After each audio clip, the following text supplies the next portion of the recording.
Hey guys, Ben and Ben here from Session Media, and today we're going to be talking about the evolution of the nofollow tag. Now, for those of you who don't and aren't that familiar with what nofollow tags are, when you're ranking a site, you get these things called hyperlinks back to your website from third-party publications or blogs or media outlets or whatever they are, and then a follow link is when someone passes the authority from their site to yours, and Google takes note of it and helps your site rank higher in search engines because it's one of the ranking factors.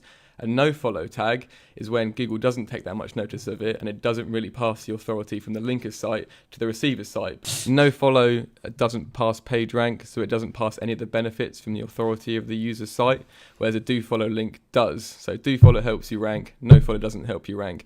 And in the past and in its current state, there's only two options. It's either going to be a follow link, which is the absence of a no-follow tag, or a no-follow link, which means, obviously it's not going to pass that authority. Google have recently come out with a statement that they are introducing two new types of links. I don't know, Ben, if you want to cover those links. Yeah, so the rel equals sponsorship and the rel equals UGC. And essentially it kind of gives a little bit more context around the linking question. So they suggest that the rel equals sponsorship is used across advertisements. If there's been any, they use the word compensation to have links placed in various blogs or articles. The UGC, I think actually, it sort of looks like an attribute that was used when nofollow was originally introduced. So things such as forum comments or forum spam. And we have a short history lesson back in 2005 when nofollow was first rolled out. This was the sole reason for a nofollow tag. Content wasn't as big, obviously, as it is now. And the nofollow tag was implemented to stop bloggers essentially leaving comments on other blogs and, purely for the purpose of getting the link back. So the no-follow tag basically said you won't get any. It regulated the links across the web and gave them different, levels of different tiers, as it were. But I guess now what they're doing, and UGC stands for user-generated contents, that's mainly going to be links which are associated with forums and blog commenting and all the stuff which historically was spammy, which they can now categorize.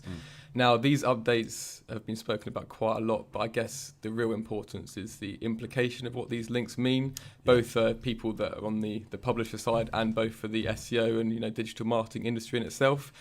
Now, I think the first thing that we thought was, historically we've got links from large publications which have a blanket no-follow rule.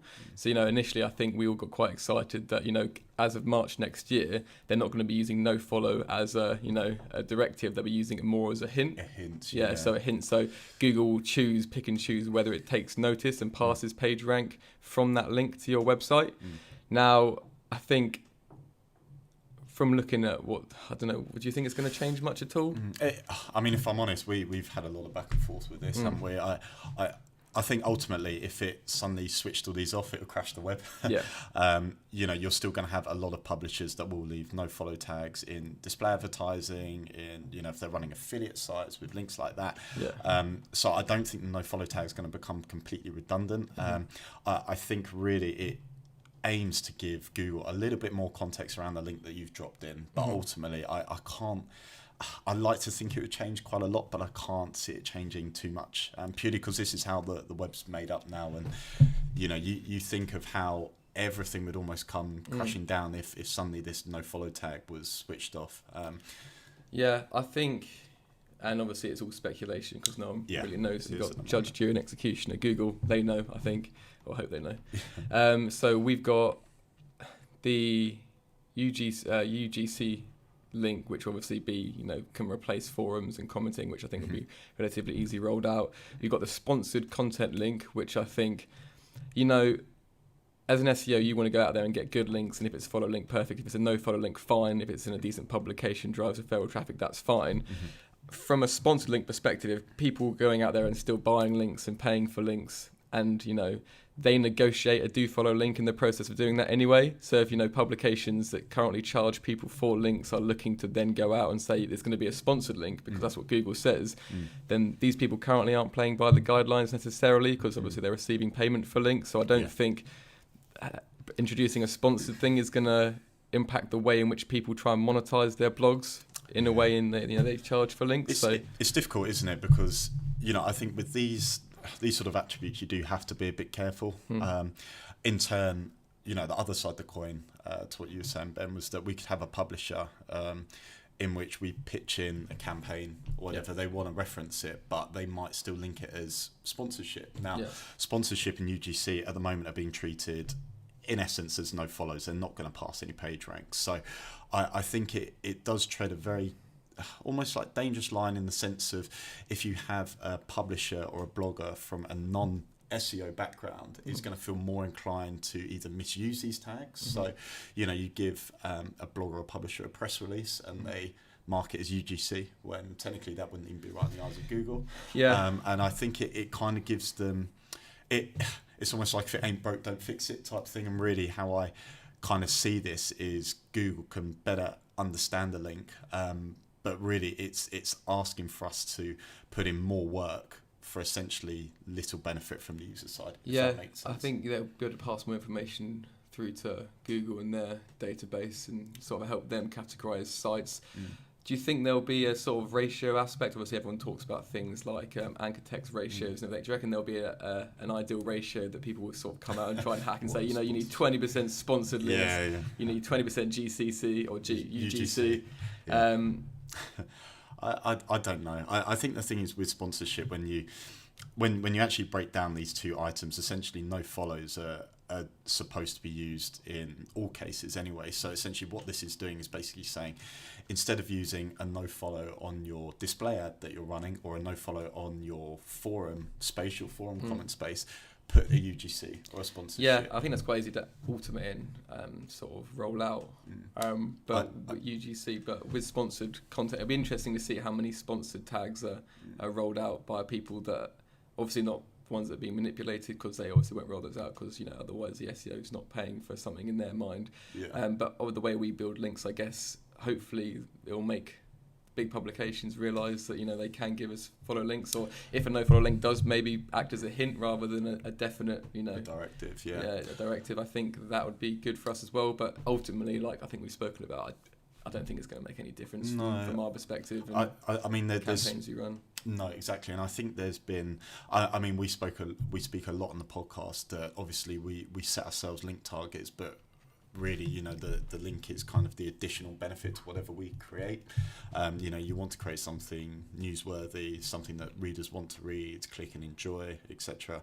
And I think really, I've read some suggestions about this, that it's to stop these large publications. We talk about it, the Daily Express, right, from blanket no following all links, and actually allowing Google to almost leverage their resource to kind of say, actually, this link is worth passing some form of page rank.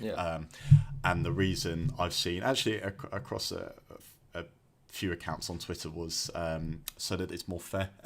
Now, ultimately, I don't know if Google is necessarily in the fairness game from a link perspective. I think all it is trying to do is better understand, with the whole web makeup, what percentage of links are now sponsorship, what percentage are user-generated content, what percentage don't have a no-follow, so are in turn to do follow, so that they can better understand the makeup of the web and the sites that they're crawling. As I referred to, I think no-follows rolled out in 2005 when it was literally a black or white. It's either has a no-follow tag or it doesn't have a no-follow tag. And I think content, especially in websites, have evolved so much where now, forum spamming doesn't work, so people try and pay for links, they pay for link schemes, they're trying to use roundabout ways to get these links in place, and Google just wants to understand what fraction of those links make up the web, personally. Okay, so to summarise, we shouldn't really worry about this at all. I think it gives anything that forces people to do more work. I think ultimately people aren't going to do it. I think and not with an immediate, obviously short-term benefit that we know about anyway. So there's nothing on the user front we can see. Well, from a publication side, then maybe there could be a benefit if you're absolutely a massive publication at the moment, blank no following everything. There's definitely going to be some implications on potentially all the authority which you were trying to keep in your site anyway, which isn't necessarily best practice. I'm unsure about that one, but we'll see. It's been suggested. Yeah, I know. So long story short, I think it's a no news story. Really? I think by and large, I don't see any real benefit to the user as of right now, No. so I can't see why a user would go out of their way to make these special amendments that's only really going to benefit Google.